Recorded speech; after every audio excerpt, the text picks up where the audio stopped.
know, Bob, I'm appalled that you should be the victim of a pressure campaign because you dare to practice your God-given right under the First Amendment of freedom of speech and historical inquiry and criticism by questioning the validity of this quasi-pseudo-holiday for Martin Luther King.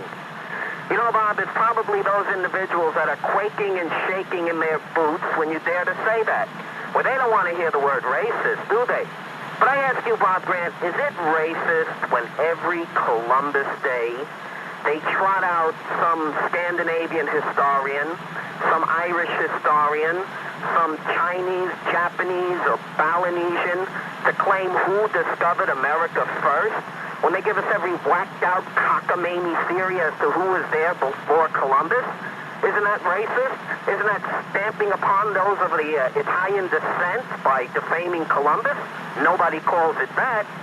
You know, I think, Bob, that you as a student of history, and I add quite rightly a brilliant one at that, would be the first to agree that 16 or 17 years are but a wink in the eye of history.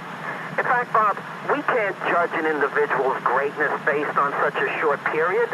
Well, you remember in the 1960s when every public building was named after John Kennedy?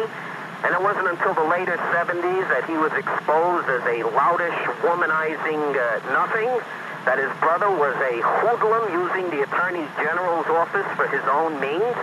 Why, in the 1950s, Dwight Eisenhower was vilified as a do-nothing president, and today he ranks as one of the greatest presidents of all time. So I find, Bob Grant, your criticism quite healthy. I find your criticism exactly what we need. You know, Bob, prior to the Statue of Liberty celebration, I can remember certain individuals calling up and saying that since their ancestors didn't come over here with the great wave of immigrants, that obviously that holiday had no meaning for them. And they use such derogatory terms as fiasco, waste of money. But, you know, being an open-minded kind of guy I am, Bob, I could understand their point of view. And so I say on this holiday, since our ancestors came here long after the question of slavery was settled, since they of Southern and Eastern European immigrant descent did not write the Jim Crow laws, did not practice Southern segregation or join the Klan or whatnot, well, it's obvious, Bob, if we say this holiday has no meaning for us, there's nothing wrong with that either. Thank you. All right, Frank. Very good. Very good. Listen, can I hit, a little bit at home here? Like with your ABC stations? I don't understand. What did you say, Mike? I mean, will you be truthful to me if I ask you a question? Real good question. Would I be truthful to you? Yes. What a dumb question. Would I be truthful? I know you will. That's fine. About the same... I tell you, I got to get out of here with all these scavones. Would I be truthful if I ask you a question? Please. That implies that I'm lying to everybody else. No, ABC is part of your... ABC? What's ABC? I'm me. All right. This is Bob Grant you're talking to. You're not talking to ABC. You're talking to Bob Grant. All right, Bob. I just work. I'm one guy. Bob, you going to answer me? I don't know. It all depends. You haven't asked anything yet. How do you feel about, Sam Donaldson, the way he comes on to Reagan? I mean, this hasn't just stopped. Comes on to Reagan. I don't understand that type of... Well, I mean, every time... I don't understand that vernacular. Comes on to him. I don't understand. I mean, the way he comes on to him. I mean, like fire comes out of his eyes when he talks about Reagan. Look, he has an entirely different viewpoint than I do. What do you want from me? I mean, between him and Peter Jennings, they're like day and night. What do you mean they're like day and night? I mean... They're both lefties. What are you talking about? Well, I don't consider Peter Jennings that lefty. Really? Not like Sam Donaldson. Well, Peter Jennings is just a little more laid back, but politically they're both on the left, my friend. Oh, I thought Peter Jennings was one of the best ones there. Could I be watching the wrong people this time? Where are you from, Mike? I'm from Long Island. No, I mean prior to your arrival on Long Island. Italy. Now, you're making that up. No, I'm not. Well, listen... I'm Bari. Huh? I'm Bari. Bari. Why? Well, Barry's are good, hard-working people, Mike, so I won't hold that against you. You in the ice business? No. Okay. All right, thanks for the call, Mike. No comment, all right? Thanks for the call. Bye-bye. that predictable montage of cliches by the equally sanctimonious Peter Jennings. Absolutely nauseating. How nauseating. Now, if we can recover from the nausea created by Peter Jennings, who would have you believe, by the way, that World War II was caused by our dropping a bomb on Hiroshima and conveniently overlooked Pearl Harbor. Let's say hello to Doug. Yes. Yeah, there's so much. I've been holding on so long. There's so much I want to say. All right, number one, I want to respond to a caller a couple of calls ago who said, what did Martin Luther King do for white people? I want to say, well, what did Ronald Reagan do for black people? Well, we don't have a day honoring Ronald Reagan. Well, you know my point. No, I don't know your point. We're discussing the justification of adding another holiday. Okay. That's what we're discussing. That isn't what I called about anyway. Well, then why'd you bring it up? If that isn't what you called about, what'd you bring it up for? I brought it up because he brought it up. I called because... Well, in other words, you don't have a mind of your own. No, you don't understand. You're just an addle-bray little pipsqueak punk. No, wait a second, hold on. Hold on? I called up... I mean, here's a guy who's complaining about waiting on the line. Then he gets on the line, and instead of saying what he called about... I'm going to say that now. He comes out with an insipid sophomoric statement. Well, I thought his remark was ridiculous. You know, what did Martin Luther... Let me respond to him. What? Go ahead. What is it you want to say? The assassinations of Martin Luther King and the Kennedys, what they had in common, okay? They were Kennedy... what was the guy's name who's supposed to have killed him? Supposed to have? Yeah. Not supposed to have. He did. Sirhan. No, and then they found out that one of the security guards turned on Kennedy and shot him. They never found that out. Well, it was alleged. Alleged. You know, you're really in bad shape. You say, then they find out, and then you turn and say they alleged. Well, I wasn't there. Get off my phone, you sick creep, and stop lousing up this program. Hello, Tony. The guy with a record as long as your arm, and he runs out of the Bell Parkway, gets hit by a car. Yes. Dan Rather, when he was reporting the story back during the holidays, he said, in just a moment, the story of a modern-day lynching. Well, everybody thought literally some guys had gotten a hold of Griffith and strung him up. Uh-huh. Then later, everybody found out that the guy was killed accidentally, and yet they persist in trying to characterize it as a lynching. And I see that Jesse Jerkson yesterday urged New Yorkers to march Wednesday to protest the death of Howard Beach victim Michael Griffith. Now, what is there to protest? I mean, what is there? You know, if we're going to march every time somebody dies in this city, we'd get nothing done. We'd be marching at all times. It'd be one continuous march, right? That's absolutely right. And here I say what I want to say. I just want to say that I hope that Peter Jennings, somebody sends him a one-way ticket back to Canada where he belongs, because that man is absolutely nauseating. I can't stand him. But, Bob, what I wanted to... He's a cliche. He's a living, breathing cliche. And he's not even an American. I mean, who needs him? In July, a Jewish man, a Hasidic, was killed, stabbed on Kingston on the subway. His name was Israel Rosen, and he died in December, this December, in Kings County, never regained, and he Right, there wasn't one march, not one march for him, was there? And Mayor Koch only said, that's only one of the hateful incidents.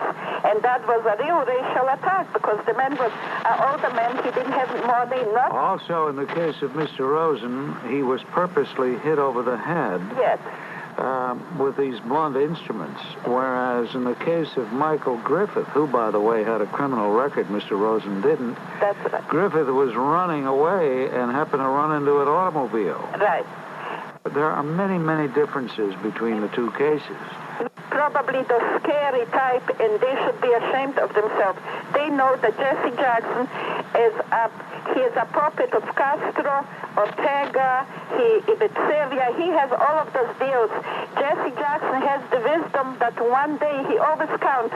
So they are more... I'm still waiting for Mr. Jackson to stand up and say something pro-American. He hasn't yet, but who knows? I don't... A Soviet newspaper published this. They just did this yesterday, as a matter of fact.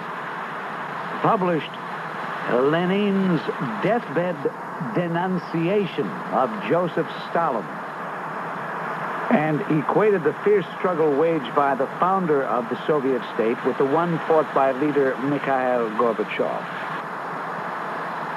Vladimir Lenin's letters called for an overhaul of the Communist Party and government structure to combine centralized government with, quote, expanding democracy everywhere in all spheres. What are they waiting for? But in the letters which Lenin dictated from his deathbed, he attacked Stalin, who became Communist Party chief in 1922 as having, quote, the fatal qualities of being spiteful, rude, and in too much of a hurry. And there were leftists like Lillian and Hellman, who mercifully croaked but much too late in life, who still defended the Soviet Union even in the very depths of the Stalin era. Hello, Mo. Yeah, hi, Bob. It's gotten to the point where the decent blacks understand now why whites don't want blacks in their white neighborhoods. Well, I don't know about that. Well, based on... I mean, you're making a big generalization there, pal. Well, I'm only extrapolating from a few comments that were made to me by blacks who are decent. Well, let them call and talk for themselves. Yeah, but Bob... Lately, you've gotten on a kick. Every time you call, you're going to tell me what decent blacks are thinking. Let decent blacks speak for themselves, will you? Yeah, but okay, I'd like to say something. Now, the facts are, back in the 50s, when there was capital punishment, there was only 400 homicides a year.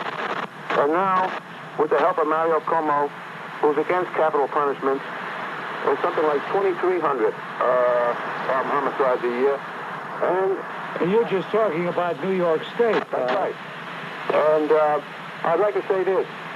If there had been one person who had a car with a baseball bat in the trunk, Kitty Genovese would have been alive today. There was about 40 people watching as this woman was getting stabbed, this white woman, by a savage black, and they had nothing, they had no equipment. So every one of the thousands and thousands of cars that are parked in traffic, what are they going to do when they pull off the highway, they stop for a light, and they hear a scream? They have no equipment. If they had a bat, they could save a life. And it's always a joy to read when a crime victim turns the tables on their tormenting muggers. More and more whites are arming themselves discreetly. They realize if they get caught with a gun, there's no jail time. Oh, wait a minute. You see, because you believe in carrying a weapon, you want everybody else to carry a weapon. That's right. I really would feel great if I knew that every one of your listeners... Well, I don't think... I don't want people walking around armed. There are too many people with guns as it is. Well, those poor people... take Israel... You know, you're gun-happy, Mo. You're absolutely gun-happy. Oh, I sympathize with the innocent. Take Israel Rosen, an innocent... Well, I sympathize with him also, but I'm not gun-happy. Okay, but would you admit to me right now that if he had a gun to show those savages, he'd be alive today? And maybe he would. And poor Miss Eisenberg, that white woman that was dragged up to the rooftop and stabbed about 28 times. Yeah, in December of 1984. If she, too, had a gun, that poor woman would be alive today. But she probably was intimidated by the Morgenthau. Well, most people, most people don't feel at home with guns. They really don't. Well, there's a way to get... What I want to see, I'll tell you what I want to see. I want to see the police given heavier firepower. I don't understand why some organizations are opposing giving police the same firepower that the criminal element has. Well, there's a group of those dedicated towards helping these criminal... I think you're right. Mo, thank you for the call. WABC. Well, fine. And number two, about the doctor... I want to see it that way. It isn't what I want to see. At least be man enough to own up to the fact that you made a remark, a racist remark. I don't see it as a racist. I'm part Italian. Well, that still doesn't change the fact that you made a racist remark. A garlic eater can't tell you where to go. I don't eat garlic. I hate garlic, but I'm going to tell you where to go. Get off my phone, you creep. You got no place on this program. How does that grab you? How about honoring Lester Maddox instead of Dr. King? I know that'd make you happier. How about Al Capone? I don't want to honor Lester Maddox, you creep. Hello? A couple of months ago, you were talking about this gangster Scotto. Do you recall? What about it? What do you want to say? Well, what I was wondering about, and I want to hear your opinion on it, at the time when that happened, when he was on trial, former Mayor Lindsay... It was a disgrace when he was on trial. You had John Lindsay testifying that he was the greatest thing. Also. That he was the greatest thing since Thomas Aquinas. Hugh Carey saying he was the greatest thing since Pope Linus I. It was nauseating. I know. Now, I know I have to be brief. It's the first time I've heard you since you left the other station, and I'm not going Where the heck have you been for the last couple of years? why I found Where the heck have you been? Just glad I found you, okay? Oof. You know what? They used to have a guy on in the morning. They paid hundreds of thousands of dollars for TV ads for him. You know what? He's gone. They didn't do one ad for me, not one. That when it is analyzed, President Kennedy, at the time, there was a story that came out that was going to end the Vietnam War. And the story, he was going to actually pull the troops out of there before the war got heated up.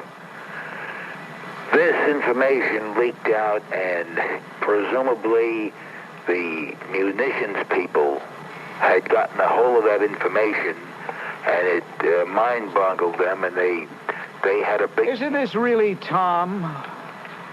You're not Leon. That's a phony name you gave the producer. I didn't give any phony... You're dead. This is really Tom. Sickola Tom. Listen to me, Bob. I'm telling you that that's what happened. You're throwing this thing at me just to hide the fact. No, this is really Tom. Tom, you're a sick guy. Tom, I tell you something. You're a sick guy. I wish that we had the Doyle Short Act still in operation so that I could have you committed. In view of the fact I can't have you committed, I want you to come up here. I want you to introduce yourself to me. With that, he hung up, that phony creep. That's Tom, one of the great sickolas of all time. By listening to Arthur George, Charlie, and they'll be joined also by Sean Landetta and LT, Lawrence Taylor. Speaking of Lawrence Taylor, what do you know? Sir. Yes. How are you able to attract such a congregation of morons on your radio? Well, speak for yourself, Joe. How did I attract you? That was done by accident in passing. In passing? You mean the whole phone call was made by accident? That's right. Why don't you go to Lebanon and retire? Go to Lebanon. Where are you from, by the way, with that... I am from the planet Earth. Where are you from? Will you say, go to Lebanon, go to Lebanon? Somebody got you by the jaw?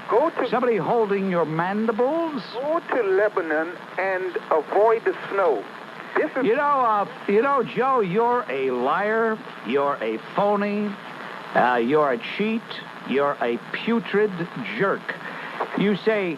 how do I attract all these creeps? And then I ask you about yourself, and you say, by accident.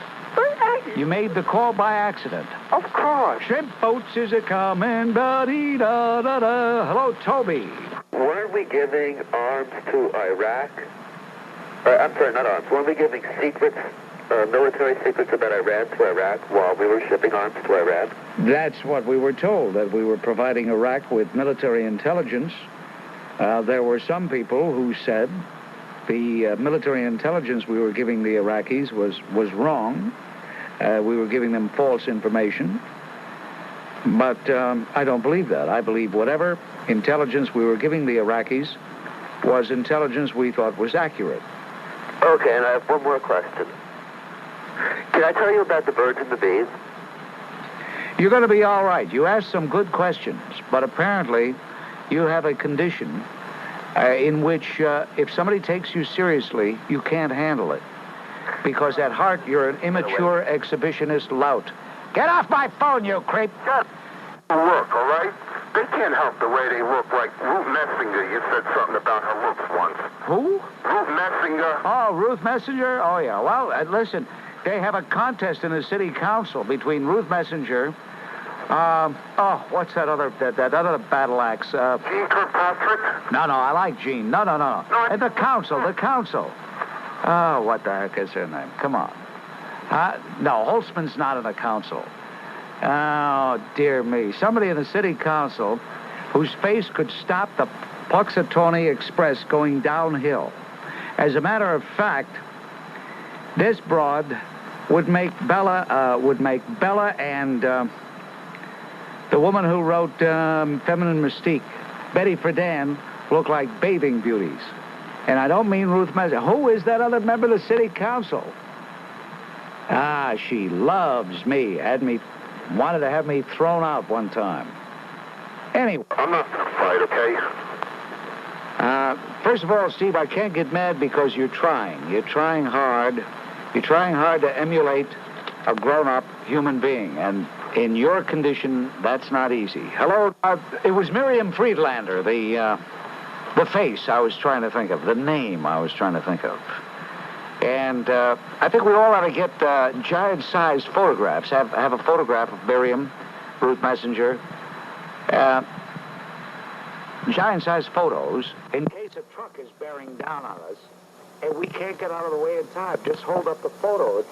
Talk about Contragate, Iran-gate, Howard Beecher hostages.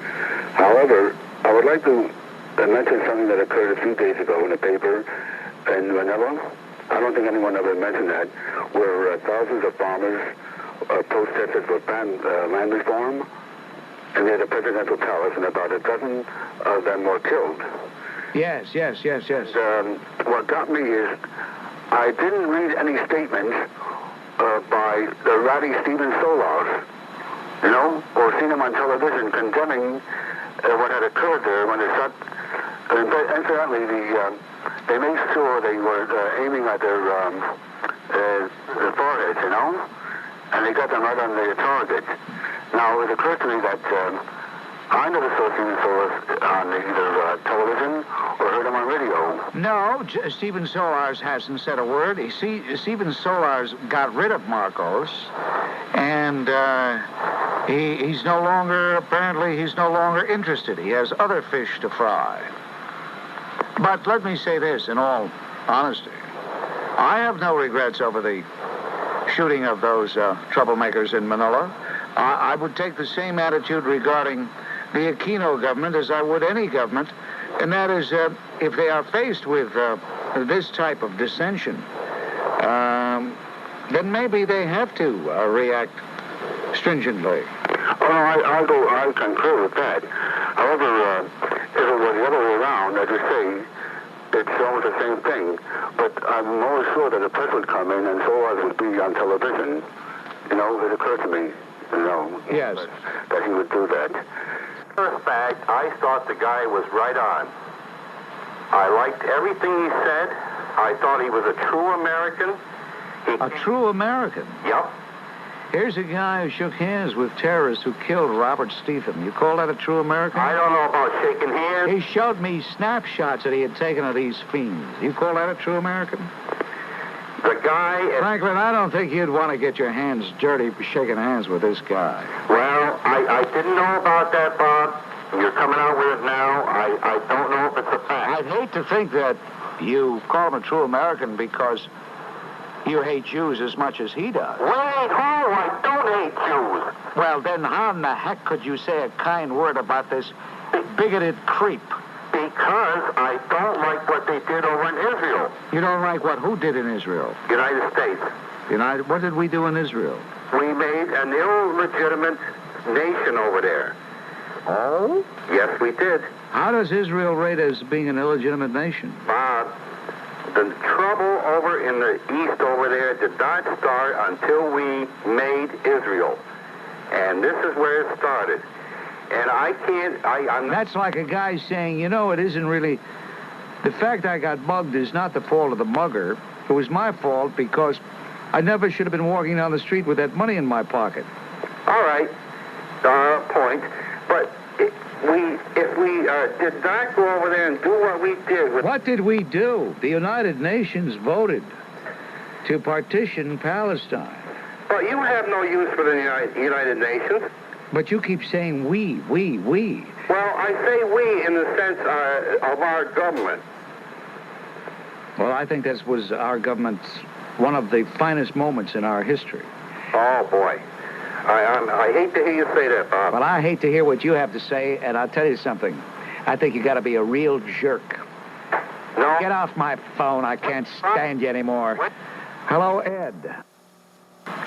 No, not really, because if it hadn't been for Vietnam, President Reagan could have done what logic would dictate in Central America, for example. Go in and take that scumbag Ortega out of the palace in Managua, put him up against the wall, and shoot him. But, Bob, I think we want to exercise restraint there in Central America. Yeah, the reason we're exercising restraint is because of Vietnam. That's why I say it's being mortally wounded. Not mortally wounded, Bob. Okay, all right. Thank you, Carey. We're not mortally wounded, folks. Hello, Dell. I gotta get out of here. I can't stand talking to these gaboons. Hello, Dell. How you doing? I just called to say about Peter Jennings. I can't believe how much that guy he pontificates on the radio. He's such a pompous oaf. Comes the lid on things for today. Until tomorrow, when I probably will return, is Bob Grant, reminding you, your influence counts. Use it. But now that I am, I'm just going to be reverting back to an issue that, you've spoken out against, and that's been the Martin Luther King holiday. I just want to shed a little light on the fact that less than 30 years ago in our nation's history, which is a short 200 years, we have a day set aside for George Washington, granted father of our country, and he stands for, and the Constitution stands for the equality and the freedom of all mankind living within our borders. I just feel that it has to be known that for an individual to take the level of consciousness in America and raise it to a point where a group of people who are not the same skin tone as the Caucasian race, but living in America as American citizens, did not have the right, less than 30 years ago, to go to bathrooms, sit on buses, transportation, have the right to vote, have the right to enter colleges and universities and other academic institutions, and just have the basic right to live in certain communities and the basic right to just exist in America. For him to raise the level of consciousness just shows me that he was a genuine hero, and he should have his day, and there should be a Martin Luther King holiday with all the grandeur that one can give a man who can take the level of the American people and say, here, this is the way George Washington wanted it to be, equal and free for everybody living in our borders. And less than 30 years ago, it wasn't that way. That's all I have to say. I think... All right. You're making me sick. I'm nauseated. Get off the phone. That's enough already. Don't repeat yourself again with this diatribe, this tripe. Get off the phone. Will you get off the phone, please? Let me get on with the program, will you? Have to speak, or are you Are you going to get off the phone? I want to know if you contradict your own... Will you please get off the phone so I can continue the program? We have the right to be heard.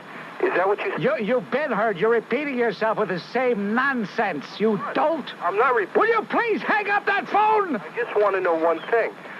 But this guy won't hang up the phone. He's rude. You're rude. Hang up that phone, will you? You're paradoxical in that you say I have the right to be heard. I was done with my statement, and you're yelling at me. Will you please? I have to go to shadow traffic. Get off the phone. Now, the stench you've created in the studio is more than I could stand. Wasn't worth a dime as far as I'm concerned. In other words, that's why you were so allegedly donating the money, so that you could get something. No. Mm-hmm. I don't think I was doing it for that reason, but I... Oh, well, if you weren't doing it for that reason, why are you complaining? Such a... Well, what is it you wanted? I'll get a plaster of Paris mold and make one up for you. Okay, Bob. All right. Have a good day. Now be a Mariul. Take care, Bob. Okay. Hello, Tom. Yeah, Bob, I want to make a couple of comments about the Reagan speech last night. It was a typical Ronald Reagan windbag job, and I am looking for... Don't say you know. Don't say you know, because I don't know. All right, I'm looking... You're speaking for yourself. I'm looking forward to the next 2 years with the Democrats, with the Senate and the House. And I hope they keep Reagan feet to the fire for 2 years. Well, what is it you want? And crucify that... Tom, what is it you want? You say crucify. Why do you want to crucify him? And you with him. Well, why, Tom? You're a bigger phony. Why, Tom? Why? Telling everybody how great you are and run for president and all that crap. I don't want to run for president because then I'd have to worry about you, and I don't want to worry about you. I'd rather be what I am. I don't have to worry about you. But you haven't given me a reason why you want him crucified. Why? Because he's going to look, he deserves every goddamn minute of it. Because what? He deserves it. Why does he deserve it, Tom? You're the biggest winner. A bill of particulars. See, you can't tell me. When I ask you what your beef is, you can't tell me. You're a phony. Because you're an emotional, no good little creep, and I don't want you to ever call me again. You understand? Get off my phone. That jerk. He's a persona non grata. I gotta get out of here. You know, this is ridiculous. Bruce Anderson sitting in the corner laughing. It's ridiculous. Let's switch jobs, Bruce, for heaven's sake. Who thought of taking phone calls from Gabos? Who thought of this concept? The fop of fops, the king of the flip-flop, sycophant of pressure groups, when he returns to his kingdom, to his empire, would someone please remind him of Sister Virginia, whose 40-year career of mending shattered lives was cut brutally short by a maniac with a knife? I wonder how he would classify the murder of Sister Virginia by Norberto Torres. How far behind would it rank in relation to the accidental death of Michael Griffith, who was killed running into a car on the Bell Parkway, which the emperor has stated was the worst crime he could recall hearing? I wonder how Sister Virginia would rate. I think the Soviets are being very intelligent by not coming out strongly and pushing for the ANC. I think they seem to be doing it very quietly, and then they only, every once in a while you'll see something that they release, a sporadic announcement about the situation. But they're playing it very low-key, and I think they're playing it low-key for a reason, so that they can sneak in the back door, and they've got something more valuable than oil once they get control of that area of Africa. What do you think about that? Well, I think it would be the biggest prize they've gotten since we gave them Eastern Europe. Yeah. Yeah, really. But I just can't seem to understand why the media is so reluctant. Well, first of all, the media doesn't think in those terms. The media doesn't think in strategic terms. The media doesn't think in terms of the U.S. vis-a-vis the Soviet Union. The media is only thinking in terms of playing to a certain element in our society and showing what great bastions of humane thinking people they are, how progressive they are, how liberal they are, how unprejudiced they are, how unsoiled by a negative thought they are. They are not thinking in broad terms at all. And therefore, it isn't by omission, in my view, that the media is doing this. It isn't by commission, I should say. It's strictly they don't have their eye on the whole picture. Program. Hello. Hello, Bob. Yes, Frank. Okay. A few days ago, I called up and I mentioned something about Israel you didn't like, and you cut me off. So I'm not going to talk about that tonight. What I'd like... When you say cut you off, that implies that nobody heard what you said. And that's not true. People did hear what you said. Well... You talked, I talked, we hollered, and that was the end of it. I ended the conversation. Don't say cut me off! Well, I consider it cut me off. What, do you want to filibuster, pal? Those are my words. All right, those are your words, but they're not accurately portraying what happened. All right, now will you calm down a minute? Will I calm down? Never. Okay. No. Because if I calm down, I'll get ulcers, and I don't want to get ulcers. Okay, I did want to talk about the budget deficit, but I would like to... That's okay. That's a good topic. Okay. Just before I say that, I'd like to mention something. Did you read... Why is it that anybody would call, ladies, if there's a couple of psychiatrists in the audience, why would a guy call who wants to talk about something as important as the budget and waste my time, and more importantly, the audience's time, with saying, I called 2 days ago and I said some things about Israel you didn't like and you cut me off? Why would he bother doing that? Because I thought maybe you would treat me a little more kindly. I don't even know who the heck you are. Okay. I want to preface my budget statement with this. Did you happen to read the article today in Newsday about Casey? William Casey? Yeah. The former CIA chief? That's correct. What about it? Well, it was a very uncomplimentary... Of course it was, and he deserves an uncomplimentary article. I'm glad to hear you say that. All right, now, about the budget. I feel that this is what's going to bring this country to its knees, if anything else will. The budget deficit is much too large. And one reason, of course, is the very, very large defense budget we have. I knew you were going to say that. It was predictable. I knew you... Overlooking the bloated Health and Human Services, overlooking the Department of Education, overlooking all those other programs which far outweigh the defense budget, you pick on the defense budget. Wait. Because you're a knee-jerk liberal with the accent on the jerk. Now, wait a minute. I may be a liberal, but I do have a lot of conservative thinking in me. Now, the point I wanted to get across, if Reagan, when he vetoed the clean water bill here back before the end of the year, right? Why did he... He just vetoed it the other day. Yeah, he vetoed it, well, he pocket vetoed it before. But he vetoed it the other day knowing full well that he would not get the override votes. Now, why did he do that? It's only a waste of time. Well, he did it. He said why he did it. And if you're so well informed, then you would know what he said. I did hear what he said. Okay, he said he knew it was going to be overridden, and he knew it would become law, but he had to demonstrate how he felt about it by exercising his veto. By the way, this president has used the veto 1/3 to 1/6 that of all his predecessors. Did you know that? He used 60 vetoes so far. That's 1/3 to 1/6 of his predecessors. That includes Jimmy Carter, Richard Milhous Nixon, Gerald Ford, and all the rest.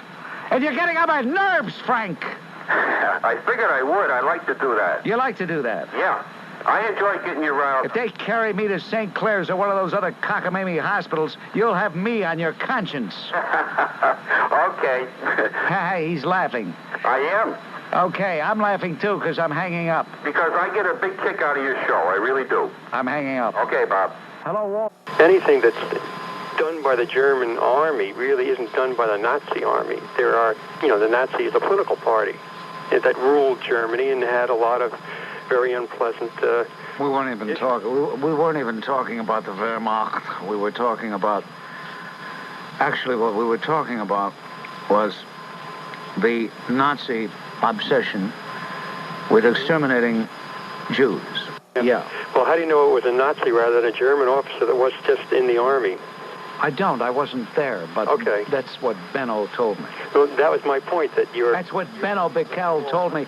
We can't get Benno Bickel to modify what he said because he's been dead since 1975. Okay. But if you feel self-conscious about the Nazis, that's your problem, pal. Okay? Thank you for the call. Nerdville, that's what this is, Nerdville. I gotta get out of here. I tell you, I gotta get out of here. It's just, I just gotta get out of here. That's all. I gotta get out of here. Last night, I want to talk about on Channel 13 last night, there was a program, the topic was racism. Yeah, there's always racism. If God forbid, a white person should do something, then it's racism. Right. I mean, I don't know if you saw the program, but there was only one person there, he just happened to be white, who was honest enough to speak the truth, what reality was. One person called up and asked a question, why do black people commit more crimes per capita, whatever it is, proportionally? And the answer from the NAACP rep was that, one of them was that the garbage pickup wasn't done. The garbage wasn't picked up properly or correctly or whatever. Now, that was one of the causes of crime. I mean, it's really totally ridiculous. Why don't they cite the fact that Pluto is tilted? The planet Pluto is tilted. Now, I think there's an awful lot of wonderful black people. Oh, please, let's not go through the ritual. Okay. Let's not go through the ritual. The point is this. I'm going to call them up. I wanted to ask them, why can't we get somebody like you on the program that gives the opposite or the other perspective, because they're outnumbered over there. There's only one guy that seems to be honest. You understand? Jim, I appreciate your call. I thank you very much. Okay, the evolutionary story of Genesis 1. And I wanted to bring this to your attention because I think this is a fundamental thing. How can Okay, thank you. Right. I tell you something. Had I known, what was it, Monday that we had the editor from Omni. Had I known that it was going to lead to this, I would have canceled her appearance. I mean, we've got every half-baked Robert Ingersoll or Elmer Gantry. We've got every frustrated rabbi, every frustrated minister. Everybody wants to get into the act. Call religion on the line on Sunday morning and leave me alone, for heaven's sake. Nation in the world, they're going to spend that money wisely. They're going to use it as terrorism. I think that the only negotiators that should be there are the boys sitting right off the harbor right now, off of Lebanon on the carriers. Those are the negotiators.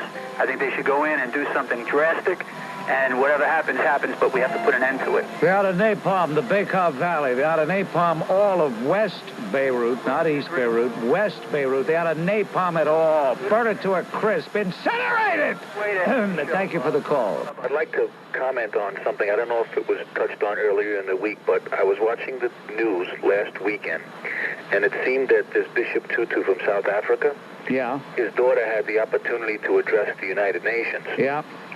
And I just want to know where it states anywhere in any UN charter that they could present a doctorate or an official doctorate or just an honorary doctorate and have someone come to the United Nations in front of the World Councils, I don't know how many representatives are there, and criticize our country and mention Howard Beach. Well, that's what the UN is all about, criticizing the United States primarily, criticizing Israel, once in a while criticizing the United Kingdom and a couple of other Western powers. But mainly the United Nations is for bashing the United States and Israel. Mainly that's what the function is. And you have these two-bit jerkwater nations in Africa who kill their own people, who, in the case of, take Rwanda, for example, 325,000 people that we know of. I'm not even talking about Uganda. I'm not talking about Ethiopia. I'm not talking about Eritrea. I'm not talking about all those other black nations. If I wanted to bore you to death, I could give you a litany of scores and scores of people who have been put to death. But nobody talks about them because the people who did the murdering were black, even though the victims also were black. You see, it's all right. It's only if the white does something that somehow or other becomes a heinous crime. I'm sick and tired of this double standard. And I'm also sick and tired of the fact that I'm the only guy with the cojones to talk about it. Where the heck is everybody else? Well, I take it back. There's Dorothy Rabinowitz. I take it back. I forgot about her. Judgment here, I'll be happy to do it. My own opinion is that Morton Tricol was not responsible. My opinion is that people like Jess Moore and other members of NASA, that's where the buck stops, right there at NASA. And Oh, so you're saying that that they buckled under NASA pressure, and it wasn't that they... NASA made the decision to launch on January 28th, 1986. It was NASA that made the decision. Morton Thiokol didn't make the decision. Morton Thiokol was a supplier. Morton Thiokol did not run the space program, Barry. Thanks a lot. Thank you. Bye-bye. I got to get out of here. I tell you, this is only Monday, 1 hour. That's all I've done, 1 hour, and I got to get out of here. Is there a doctor in the house, a psychiatrist? Over the weekend, I dragged myself to a motion picture theater, which is a very rare occasion for me because it's very little worthy of my time. But I did go to the motion picture theater to see Platoon. And I can tell you why the ultra-left in this country would love it. I can tell you why Time magazine would call it the Vietnam motion picture. But I can also tell you that it is a slander as presented. In my view, it is a slander against the American Armed Services. I wanted to, first of all, thank you for having that traitor bum Ramsay Clark on last week and let me get at him for a couple of minutes. I tell you, he belongs in a booby hatch. He really does. Bob, I'll tell you, the minute I heard, I was coming home from work, and the minute I heard you had a rant, I raised Tom. I've been waiting to tell that guy for like 20 years how... And you were beautiful. You were beautiful. I hate that. That's the worst thing I think there is a traitor to... He and Kunstler represent the bottom of the absolute barrel. Kunstler, Ramsay Clark, Hanella Jane Fonda, and Jesse Jackson, the four biggest traitors this country has. Exactly. Well, there's only so much you could do with... I mean, it shows Charlie Sheen, by the way, son of ultra-leftist Martin Sheen, who's against everything this country seems to stand for. Yep. By the way, I have it on good authority, it will be Best Picture of the Year. I would think so. Because that bunch of leftos out there in Hollywood wants it to be, even if it weren't. And I say, artistically, it was an achievement. I will, you know... For him to run so you can use this claim against him for months and months and months. Well, I don't make any bones about it. I'm not in his corner, pal. What do you want me to do? Let me ask you another thing. Jack Kemp is going around the country running for president.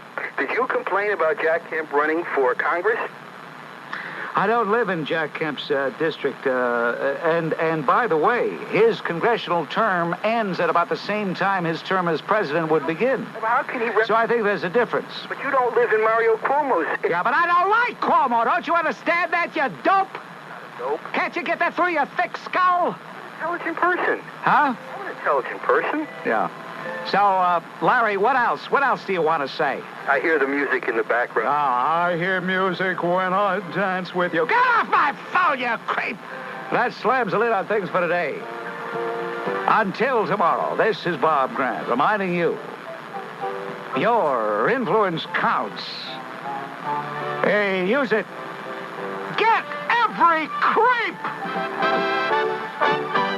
The article in the Sunday Times magazine about Hirsch, about the Gaddafi bombing? Yes, cover story. Target Gaddafi, I think was the name of it. Yeah. Well, I should have known better. Of course, I'm about halfway through the article, and What do you mean you should have known better? About what? Well, I should have known what the article was going to, his thesis of the basis of... When you see the name Seymour Hirsch, you know it's not going to be pro-American.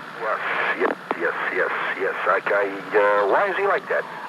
Well, there are people who, for whatever reason, have either A, a hatred, or B, a guilt. In Hirsch's case, it might be a mixture of both. But it doesn't seem to make any difference who the despot is. It doesn't seem to make any difference who the tyrannical leader is. Hirsch will find some way to put him in a noble light and our government in a tawdry picture. It almost makes me feel sorry for Gaddafi. I'm sorry. I'm deeply sorry that he didn't croak in that raid. I hope I'm not going to receive the same treatment. Well, why should you? Because I'm a liberal. Well, Ray Harding is a liberal, and I don't shout at him. Well, I hope you don't shout. Because he's intelligent, and he's decent. Don't explain. Are you a stoop? If you're a stoop, I'll holler at you. Don't explain because you're over. You're the one who said, I hope you don't holler at me. I didn't say it that way. To me, it came across that way. In the translation, it came... Listen, I'm in a bad mood! Say what you want to say and be done with it! Well, I will if you stop talking. 7 seconds is a long time to cut someone off. I hope you are as intelligent as you are arrogant, but that's my hope. Arrogant? Me? Arrogant? You are arrogant. You also entertain black quislings. You are a quisling, and I hope that everybody understands that there is just as much danger of being maneuvered by the Nazis, fascists, as I remember them very clearly. Where were you that you remember them very clearly? I was here in America. Where were you that you remember? How old are you? How old are you? Where did you come from? Why do you not answer my question? How old are you? You don't answer anyone else's. You are a mongrel. You are as Italian as Patty's pig. That's all right. That doesn't make you a bad person. I don't know what all this has to do with anything. You don't give... I thought I was American. ...about yourself because you have your Italians thinking that you're Italian, and you're not. What am I? I don't know what you are, but you are not Italian. I don't know what all this has to do with the price of beans. You are also very, very... Here's a lady trying to ruin my career and saying, you're not Italian. Yes, I'd like to ruin you. Call the New York Post. Call the New York Times. Call the Daily News. Expose. Headline. Nancy says, you're not really Italian. You're a black quisling. You are a quisling. And you look him up. He was a great trader, and he'll receive honors. Wait a minute. Let's try. Let's try to make some sense out of this. Nancy, are you still there, or did the attendants take you away? By the way, ladies and gentlemen, we trace this call. It's coming from Ward C at Creedmoor. Mr. Grant, don't you? Because I'm so busy laughing at you, I can't even talk. And I'm laughing at you. Okay, Nancy. We had a lot of fun, haven't we? Well, let's cut... You know, I wish I had some coffee to pour here, yes. But they don't think of me that way anymore. A beautiful imitation of going to the bathroom with your coffee. You do it well. You should get the Academy Award. Thank you very much. Wait a minute. Hold it. Wait a minute. Hold it. Hang up on you. No, Nancy, wait a minute. I want to know how I qualify as a quisling. Because you are a fascist, and you are a traitor to this country. In what way am I a traitor to this country? Quisling comes you. No. Explain. Would you please explain? Get off your bag. In the control room, they don't give a damn what I'm doing. They're just saying it's time for another one of those interruptions. What is Gil Gross going to say now? Morning news talk. Hearing him say that, Ben Ward said the tax on blacks would continue until there were more blacks on the police department. Would somebody please explain what he means by that? What is the implication to be drawn? You could either A, conclude that the attacks on blacks he's referring to are attacks by police officers, or that the police officers, as now constituted, don't interpose themselves between the attacker and the black victims. What is that double talk? What is that significance? I'm asking rhetorically because I think I know. I think I know all too well what he means by that. Hello, Jim. Hello, Bob. Bob, I'm fast approaching retirement. I'm getting a little bit tired of listening to the, pardon my French, crap that I hear coming out about this notch baby garbage. Number one, you are right if I heard you correct. The American Association of Retired People doesn't want to make any adjustments on this whole issue of the notch babies for two very good reasons. One, it would break the bank at Monte Carlo. And two, there is a distortion on the whole issue of notch babies. Well, I'm glad that you're corroborating what I said. Well, let me go further.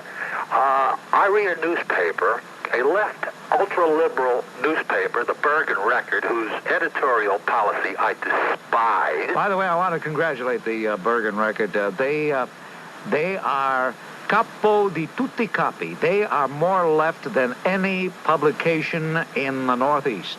Well, they make the Times look like the middle-of-the-road paper. I happen to agree with you. But on this particular editorial, which appeared in that illustrious journal on March 10th of this year, titled Dear Abby, Forget It, they, and I must congratulate them, they set this whole thing straight about the notch babies.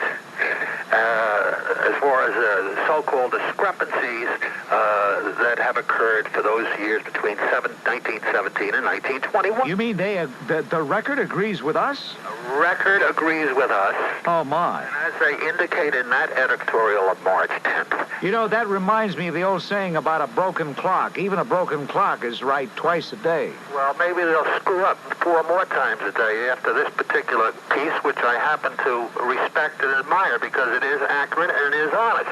This whole business with the notch baby started with that paragon of syndicated virtue, Abigail Van Buren, back on September 5th, 1983. And certain people are making a little cottage industry out of being against the notch bill. Oh, Representative Edward Roybal of California, that Democratic chairman, he's having a real ball with this. He wants to make us spend $80 billion over the next 5 years. And former Congressman James Roosevelt has a committee to repeal the notch bill.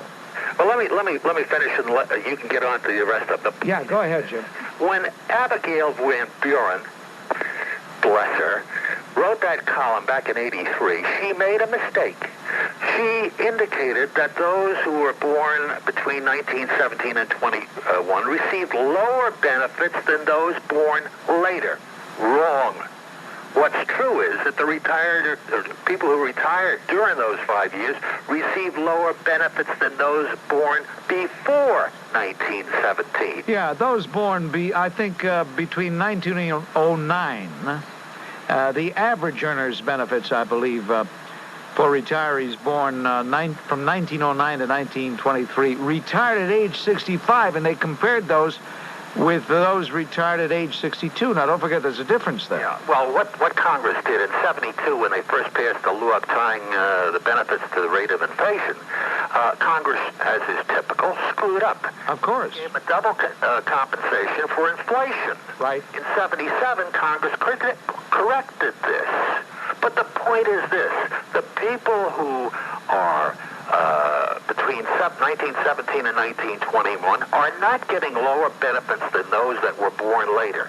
Now, if they got a gripe against those born before 1917, let's all lobby to take away the extra windfall that they got. I'll buy that. But let's quit this crap as far as the poor retired people. I'm tired of that garbage. If anybody calls me a senior citizen, I just assume kick them in their butt. Well, these are uninformed. No, I can't get angry with the fellow Nick, I believe was his name, who called. He's a victim of this propaganda. And I think I set him straight. I hope I did. I hope so. All right, Jim, thank you for the call. 20 minutes, one. Tom. Yes, hi, Bob. I'm going to make some comments now, so I know you'll let me get my thoughts through. And I have to say that where Mr. Martin Luther King was concerned, he definitely deserved that holiday because they put that man through vicious torture. Who's they? The American South, for one. The American South put him through vicious torture. What kind of statement is that? They put him through vicious torture. Lester Maddox, and a whole. You know, Tom, you're a bubblehead, Tom. You're a real bubblehead. You know, there are a lot of people who were put through vicious torture. I didn't see this guy being tortured. I don't. Was he in a cell somewhere under chained to a wall? What did they do? Drop water on his forehead every 2 seconds? To say he didn't. You know, Tom, I tell you, when you call sober, you make sense. Today, you're obviously not sober. It's very vicious to say that, Bob. Well, it's very true, Tom. Very true, Tom. Tom, hello, boy. After the vicious treatment they gave that... Vicious. I'll give you vicious. Hello, Charlie. Bob, you're a turn-on. You really are. I'm glad you're back. I hope you enjoyed your vacation. I haven't been able to listen. What is it you'd like to say today, Lucy? All right. No, so much, but I can't. But, so let me let you pick. One thing that went through my mind I wanted to share with you and your audience was something I learned about through terrible despair over my dog's almost death. And it led me to a book that talked about homeopathic remedies, which are used in England. And what I learned from that, I stayed up the entire night reading it. It was amazing what homeopathic remedies, the difference they say between a homeopathic remedy and a drug, like an antibiotic, is that a drug is to kill something, like bacteria or whatever. But a remedy, like from roots or whatever, it goes like a bit of the hair of the dog that bit you. It goes from the symptom to the cure. Now, a year and a half ago, almost 2 years ago, my other older dog died. It's still very painful.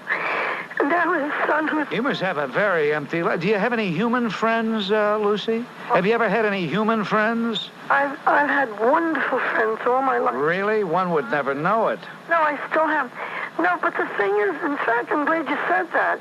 Because You know, I always suspected from past phone calls that you were weird. Now I know it. No, listen. No, I'm saying you don't have a dog. You've never had one, maybe, have you? Well, who wants a dog, for heaven's sake? You got to buy them dog food. You got to take them out for a walk. They smell. They make a mess of the place. They're dog hairs. Right. Who the heck wants a dog? You're right.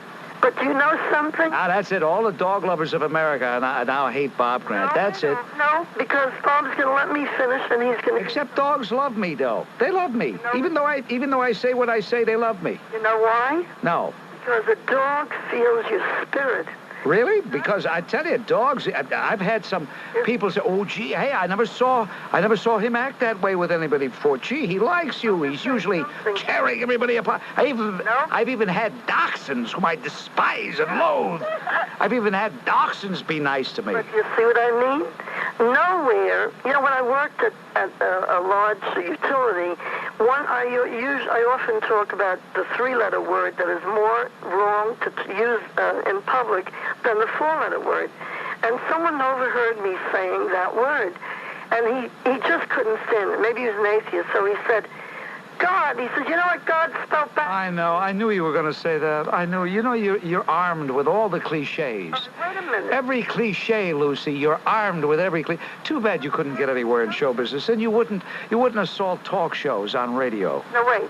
You know, I shouldn't. If I would use my energy to put to paper the things I call talk shows or get my own show, I would be rich today instead of in debt. You know that? Well, you spent all your money on dog food. That's why. No. Thank you, Lucy. Okay, there goes Lucy, and hopefully we won't hear from her till about the middle of July, when hopefully I will be far away. But Bob. You know, this Alton Maddox, in my opinion, he is the racist through and through, and he's also a sanctimonious hypocrite. Now, the reason I say these things, because after that accidental killing in Howard Beach, he was one of the sponsors of this boycott of all the white business, which he blames every white in business for that accidental killing. The reason I say he's a hypocrite, because when him and a bunch of other jerks marched through Howard Beach, they were carrying signs, this is not Johannesburg, but they were also carrying signs for the ANC. And it's these thugs of the ANC which has killed thousands of blacks in the past 2 to 3 years in South Africa. And for this lawyer to decry the death of one black, an accidental killing, but to support the ANC, who have intentionally killed thousands of blacks in the past 2 years by that rubber tire treatment and shootings and knifings, to me that makes him a sanctimonious fraud. Very good, Carl. I appreciate your call. Thank you. All this from seeing a couple of photos. No, there was a doctor who gave evidence at the very beginning of this case who said that he examined Mrs. Stern and her condition would not preclude her having a child. Well, what has this got to do with her looking like she would touch the child with a pair of rubber gloves? The doctor said she was able to have a child. I say that if Mary Beth was a Jew, she'd have her baby today. I thought that was at the root of the venom and the hostility coming out of that wretched creep. Margaret, I know you hung up because you knew you said something that you're not really proud of. You're ashamed of it, and you don't have the guts. But I know you ran back to your radio right away to listen, to see if you got any kind of reaction. Margaret? Was it Margaret? You are a no-good creep! And they all, you're right, and they all ought to apologize to the Tampa police. Really? Now the truth is really coming out about this guy. Maybe he was on cocaine the night he had a fight with the police. Well, I don't think there's any doubt about it. Listen, we all knew he was on something last year. I don't know why people pussyfoot. Even our own sports guy knew it. I don't know why he didn't just come out and say it. I don't understand. What is everybody afraid of, for heaven's sake? They're afraid of, if you say anything, you're either going to be called a racist nowadays, a sexist. Oh, no. They're not going to call Artie a racist. Well, that's what they're afraid of, these people. I'm telling you. They don't. You're the only one who speaks the truth, and you see all the flack you take, and people don't have the guts to stand up and just tell like it is. See, people don't realize about you is you respect, let's say, black people as an equal. That's why you will criticize certain black leaders who are not... Well, what do you want to even introduce race into this in the first place? Well, the reason I'm saying it... No. That's got nothing to do with it. People are afraid to call a spade, no matter who's taking the dope. I don't understand it. I don't understand that pussyfoot attitude. I've asked Arthur George Russ Jr. about it. I've tried to get some rationale why you don't come out and say it when you know it to be true. I don't understand that. I don't understand the innuendos. I just don't understand it. Now people want to come out and say, oh, I knew it all the time. Well, damn it, if you knew it at the time, why didn't you say it? I've got tapes to prove that I knew it with my little, which got a lot of people mad. Listen, I thank you for the call. Thanks, Bob. And you're trying to zero in on things I'm not saying. Now, I'm not saying anything about... That's the whole problem. There's a lot you want to say, but you're not saying why don't you speak... And therefore, you're putting everybody to sleep, including me. Why don't you what are you, some anthropologist, Chris? You're writing a dissertation? What I'm saying, stupid jerk. You're the one who's a stupid jerk, you pompous oaf. He comes out and he says, I grew up, let's say, in Southern Boulevard, and I observed the Irish people and the Jewish people, with the Italian people in Belmont, and I observed them. Margaret Mead and I went into the interior to observe them. You teeth down your throat. You know what you are? You are the phony that you call everybody else. Yeah. Hey, listen. Then tell me, why do you listen to me? Why do you call me? If you have such a low opinion, why do you bother? Listen. I'll tell you why. Because without me, your life is empty, totally empty. You move from one station to the other, and that's the reason, you jerk. Yeah. Well, why? Because the station offers me more money, you dumbbell. Yeah, take it. You dumbbell. You think I wanted to stay and let that cheapskate continue paying me? And then they'll throw you out again. All right, would you get off the phone, please, so I can get out and talk to some real people? You bum. You two-bit phony. You know what you're mad about? I saw through you. Hello, Mark. Hey, Bob, how are you? I want to tell you, I heard that you're of Italian nationality. Did you change your name, or you're Italian origin? And I was just curious why you changed your name. And I wouldn't. Well, does this imply that I'm ashamed? Yes. Huh? Is it what? Yeah. Tony, I don't want to wind up calling you a Gabon, but you're beginning to sound like a Gabon to me. When I broke into this business, you couldn't have Italian names. You couldn't have Polish names. you had to have, quote, American, unquote, names. It's no big deal, Tony. So why did you do it? You didn't hear me, did you? I said when I broke into the business, everybody took radio names, television names. Oh, so it was just because you wanted a radio name. Would it have made a difference? Well, it made a difference to them. To the people that gave you this job? It happened to be CBS in well, I'm not even going to say the year. Blah, blah, blah, blah, blah. I'm talking to a real Gabon, ladies and gentlemen. And when you get involved with a Gabon, you can never win. Well, listen, Tom. You top it, Gabon. Get off my phone and leave me alone, will you? What a jerk. Leon. Oh, what's up, Holmes? Hello. Hello, what's up? I'd like to know, Pinhead, have you ever served in the armed forces at all? What has this got to do with the Bob Grant show on WABC Talk Radio? Where are we going to go with this? I'd like to know if you ever served in the armed forces. What has this got to do with anything? Why do I have to tell you? Why do I have to tell you that I was in the United States Navy? Why do I have to tell you that? Scumhead? Why do I have to tell you, you creep? You phony creep? Jason, hello. Hi, Bob. How are you? What's on your mind? How am I? I'd like to take that little creep that was on ahead of me and choke him to death. That's how I am. Now, what's on your mind? Okay, two things. Number one... I have to laugh. A guy calls a talk show host, says, how are you? Okay, number one, I haven't spoken to you about 10 years, and it's a pleasure speaking to you. Two things. One, very quickly, about the individual with the tranquilizers. Yes. He should look into a natural amino acid, which is called tryptophan. Which is not a drug which may help him out with his particular problem. Well, he could get enough tryptophan if he would drink milk before he went to bed, have a slice of cheese, a wedge of cheese, a blot of mustard. Yes, what? Okay, I gotta get out of here. I really do. I have to get out of here. I tell you something. It's great. I'm gonna go crazy. Yes, what is it, Jason? Tryptophan there? Talk more, but we've got Peter Torriello waiting in the wings. Stay right where you are. It's time, more than time, for the WABC traffic update, sponsored this time by Blaupunkt Car Stereos. And here's Peter. And pampered, their fans are gross and crude. Meade takes you throughout Yankee history. And if you didn't already hate the Yankees before reading the book, you certainly would upon completing it.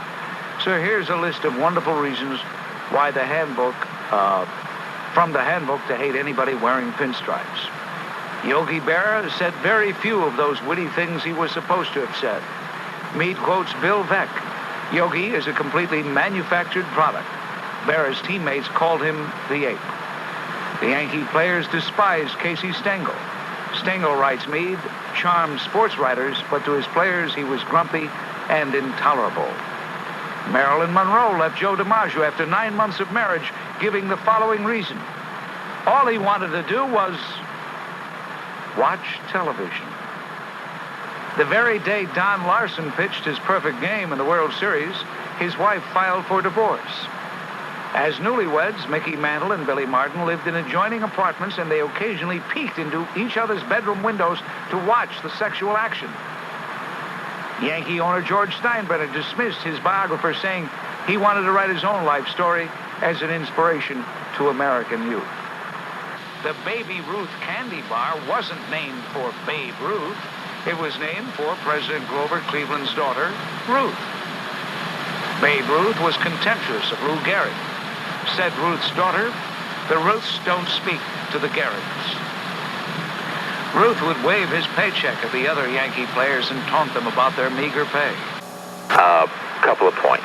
First of all, I guess there's at least one respect in which the mutations or the skunks or whomever, whatever name you apply to them, at least one way in which they're more useful than a person like you are, in that at least they wash windows and they perform some service for the community. This is the first time I've had the opportunity to listen to you, and I guess I find you dangerous because you seem... Here we go again, another dangerous caller. Well, it seems though the guys who find me dangerous call at about 10 to 6 or so. Well, maybe. Ease upon something so insignificant. Well, when we've been talking about some major issues here. Well, I think it is a major issue because there's a fairly obvious reason why black people don't mind being called people of color. It's because it's a name they've given themselves and not a name like colored that's the product of 200 years of American bigotry. And you know that. You don't. No, I don't know that. Don't tell me I know something when I don't know it. You might disagree. You might think that that's silly, that a person should be entitled to give himself his own name. No one said they weren't. I want to know the rationale. Obviously. By the way, what about your background? Tell us about your background. Lloyd. People know all about me. What about you? Who knows who your callers are? Some of them are obviously intelligent. No, who are you? Forget about the callers and some are intelligent. Don't be... Yeah, I am the person who's speaking to you now. Yeah, okay, well, let's find out about your background. No less than from what I tell you than you would find out from anybody else. But you don't want to tell us what you look like? I'm not black. I'm not black. I don't have AIDS. You want to tell us anything else? I don't wish AIDS. What about your lifestyle? What about your lifestyle, Bill? Hey, we have lots of fun. What about your lifestyle? Are you married?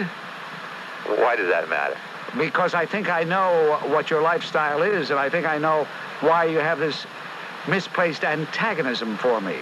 Well, obviously it's not an antagonism. As I said, I think your role is dangerous because you give these people... These people? Sure. You're talking about American tax-paying citizens. These people. Who they are. What do you think, you're better than they are? They are. No, but better schooled and a little wiser, although perhaps younger than a lot of your callers are. And maybe even wiser than you, Bob, because... You're so sanctimonious. Take a look. You know, you really are an arrogant... You really are an arrogant little punk, you know that? You don't want to send Linus to Russia because Russia has no justice. I didn't say... What, Linus? I have no brief for Carl Linus. Is that the basis for your attacking me? Why, you two-bit creep. Listen, I'm here on 6th Avenue and 54th Street, 8th floor. Come on up here. I want to punch your nose right down your throat. I know what you are. You skunk! Hello? Dollars. Pay Carolyn Pitts' salary. Pay for this entire program. Millions of dollars spent in so-called affirmative action training programs. And that's why I say when our civilization as we know it is finished and some other civilization, some archaeologists of the future, some historians of the far-off future write the history of the United States. The gifted historians, the ones with keen intellect and powers of observation, will write perhaps these words: never before nor since in the march of history has any society paid for the bullets which were used against itself. We are paying for the bullets used to kill us. Carolyn Pitts' training program, she says, let me get some of the juicier quotes here. And I'm quoting. In the United States at present, only whites can be racists, since whites dominate and control the institutions that create and enforce American cultural norms and values. Oh, really? Whites do? If we are creating and enforcing cultural norms and values, we're failing. I don't see any cultural norms. I don't see any culture out there. And then Carolyn Pitts goes on to say, blacks and other third world people, whoever they are, do not have access to the power to enforce any prejudices they may have, so they cannot, by definition, be racist. Il Supremo, you owe the white people, as a matter of fact, you owe all the people of the state of New York an explanation and an apology. But my fellow Americans, do not hold your breath. Do not hold your breath. I gotta get out of here. You're gonna say the same thing. I mean, it's just so many things. It's insane. The whole thing is insane. It's like a nightmare. I want to get back to this report. The State Insurance Fund Affirmative Action Training Manual, Carolyn Pitts, Affirmative Action Officer. I want to get back to the report. 14. This is instruction number 14, or questionnaire 14. Please follow this closely. An interviewer can feel free to ask a candidate about the following subjects without fear of violating EEO laws. A, previous positions held. B, child care arrangements for preschool children. C, arrest record. D, birthplace. E, marital status if position involves considerable travel. Now get a load of F. Please pay attention. Hold on to your digitalis. If you're driving an automobile right now, pull over to the side of the road or turn your radio to the off position. If you suspect you have a weak heart, please do not listen. 14F. Language fluency if it is a legitimate job requirement. I'll do that again, once over lightly. Language fluency if it is a legitimate job requirement. What on earth are they thinking about over there? Obviously, they're not thinking at all. Obviously, they're not qualified. Obviously, not only are they full of hate, not only is Carolyn Pitts an obvious racist who has declared war on all whites, but she's also a dumbbell. What does she mean, language fluency, if it is a legitimate job requirement? To you for the past few years, and you seem to have a problem with... Your name is Forrence? Right, sir. What kind of name is Forrence? You want to spell it down? T-H-O... No, I didn't ask you to spell it. What kind of name is it? Where are you from, pal? I'm from the West Indies. The West Indies? Yeah. What are you doing in my country? Your country. It's all of our country. Oh, are you a citizen? Yes, sir. I became a citizen in 1982. I'm sorry to hear that. You're sorry to hear that? Yes. Why should you be? Because we have enough people in this country without importing anymore. It's not a matter of importing. I've been in this country going on 19 years, and I've been working... I'm sorry to hear that, too. All right, and went to school, educate myself. I can't stand this accent. What is it you want to tell me? Please expedite this call. And has been a productive citizen. I'm sure. What is it you want to say now that you've given me your qualifications? I'm impressed. Well, I want to know why you have such a grudge against, aliens itself.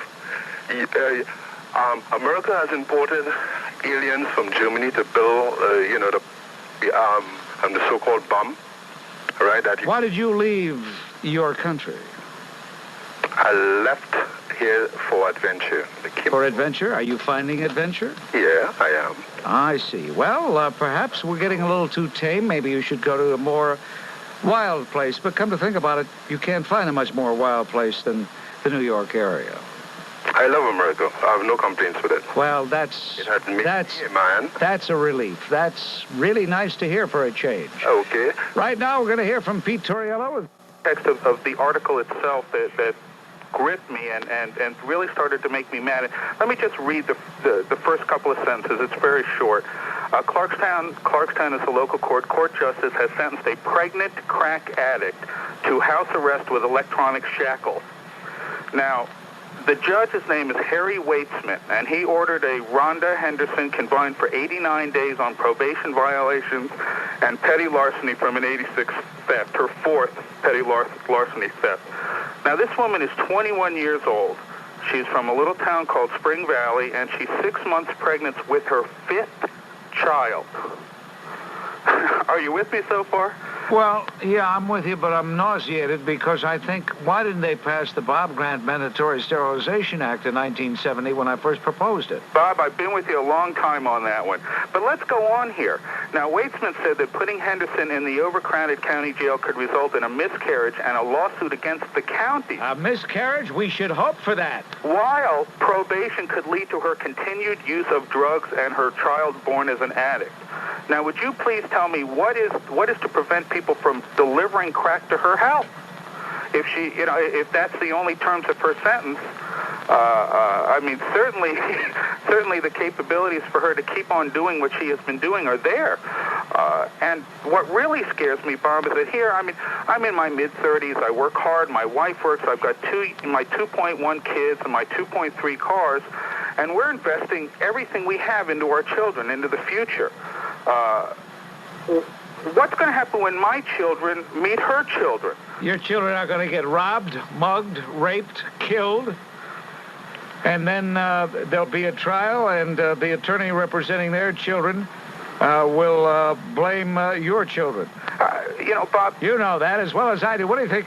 George, I know that Mark, I know I don't have to remonstrate with you, but this is precisely what I've been talking about. Your case in microcosm is exactly what I've been talking about. And these judges, these loonies, who seem to want to nurture the very breeding grounds of our destruction, amaze me.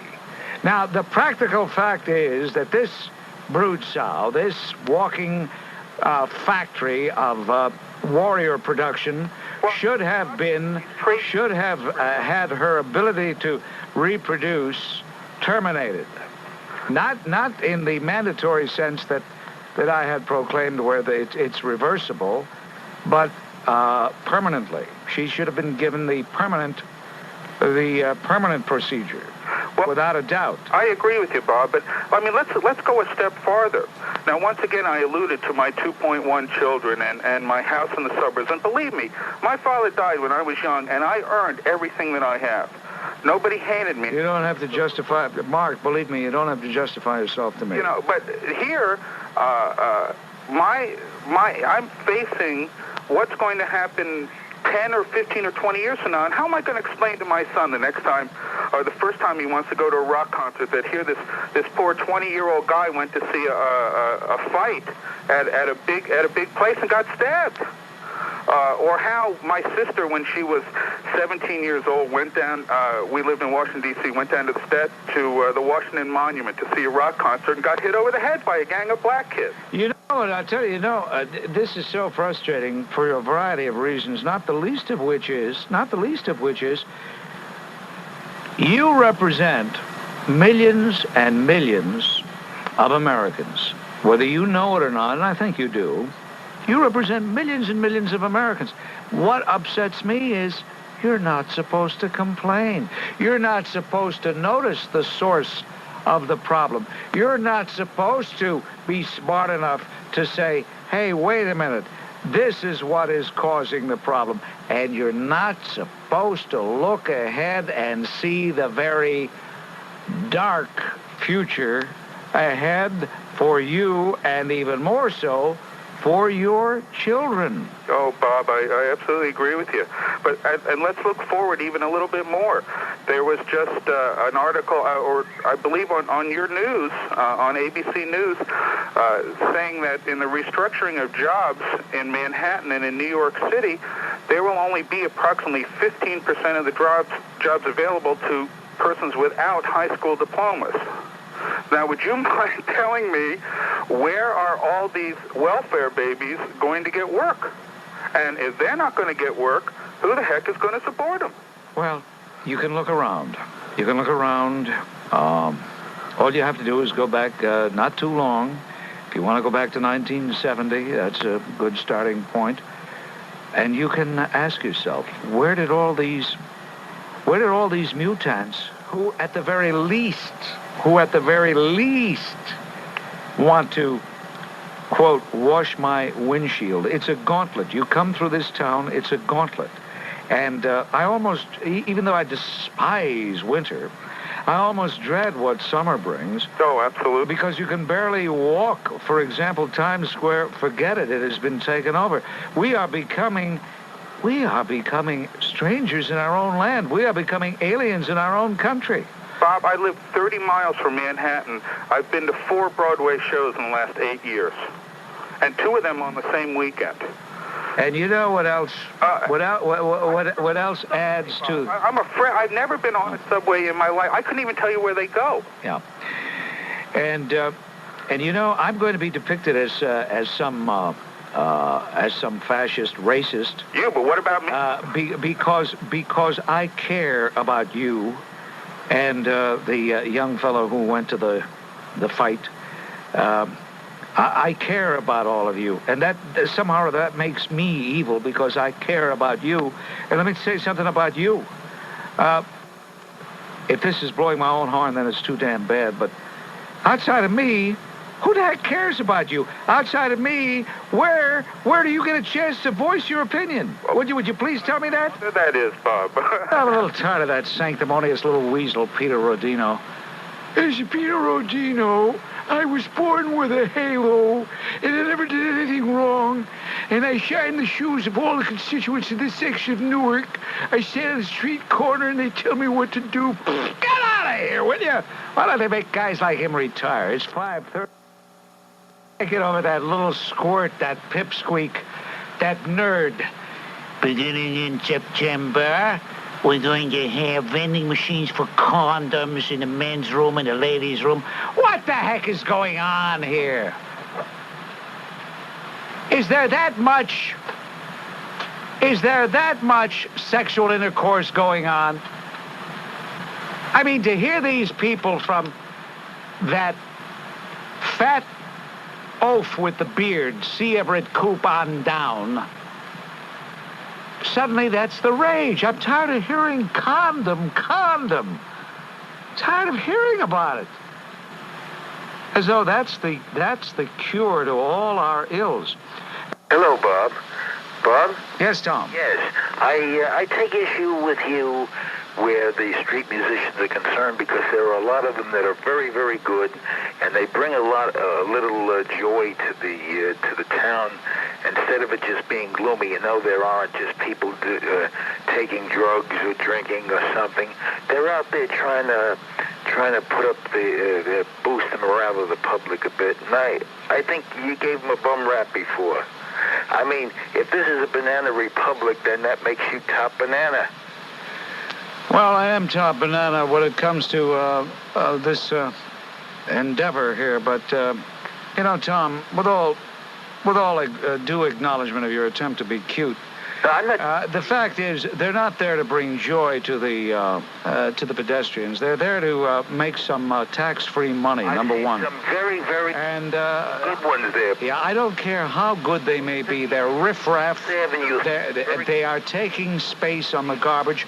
On the sidewalk, they are interfering with people's right to walk. Well, if they get on the side, they're not bothering anybody. I've seen plenty of them. They just... Right, Tom. You've seen plenty up there in the Bronx. Will you look into your bottle of 4 feathers? Right, Tom. Hello, Walter. I had called for the removal from the bench of Judge Jeffrey Atlas. I still call for his removal from the bench. Even though many of you, and God bless all of you who did so, many of you wrote to the mayor demanding that he not reappoint him. You wrote directly to this guy Atlas, this jerk of jerks. You told him he was a disgrace, had no right to wear the robes of office. You may know that he apologized to Marla G. Hansen. He apologized to her. He said he had no excuses. He said he had no ramifications to his apology. He said his apology was abject. Marla Hansen said graciously, the valiant, wonderful lady that she is, that she accepted it. As far as she was concerned, the case was closed. And that speaks well for Marla Hansen. But what does it say about Jeffrey Atlas? It says that he knew that he had made a terrible blunder. He knew that there was something dreadfully wrong with his deportment. He knew that he had been tripped up by his own temperament, which clearly course, he's not the only one, but which clearly demonstrates that he is not fit to sit on the Supreme Court bench, or any bench for that matter. And therefore, Judge Atlas, even though you got down on your knees and apologized, I say, get off the bench.